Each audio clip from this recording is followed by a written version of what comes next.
আইনকে ক্ষমতার দাপট দেখানো এই কাপুরুষদেরকে ভাইরাল করে দিন, সমস্ত বাংলাদেশের মানুষ দেখুক তারা কিভাবে আইনকে বুড়ো আঙুল দেখিয়ে চলে।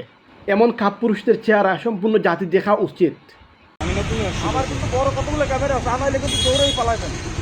দাঁড়াও, একটু দাঁড়াবেন, এখানেই দাঁড়াবো, এখানেই দাঁড়াবো, আপনি দাঁড়াবেন। রহিম ভাই, এই কাকুলিয়ার মোড়ে আপনার সার্জেন্ট কাউসার সাহেব, কনস্টেবল সাইদুর, আর ওনার নাম তো পাই না। ক্যামেরা ধরিয়া ভিডিও করে আমার তো করে, আমার নুনুকে ভিডিও করে, বুঝছেন? হ্যাঁ, ভিডিও করে। আমি বড় ক্যামেরা আনাবো, আমার ক্যামেরা আনাবো। আপনার নুনু বড় হয়েছে, মুরব্বী। কনস্টেবল চুপ থাকেন, আপনি আপনার অভিজ্ঞতা চুপ থাকেন। আপনি কনস্টেবল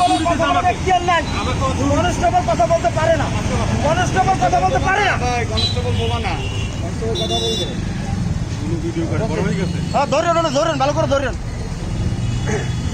চিহ্ন রাখেন, জীবনের যাতে না ধরা লাগে ব্যবস্থা করে দিব। মানে আমি নামবো না, আপনি লাগলে গাড়ি নিয়ে যান, অ্যারেস্ট করে নেন, গাড়ি যান, সাধ্য থাকলে নিয়ে যান।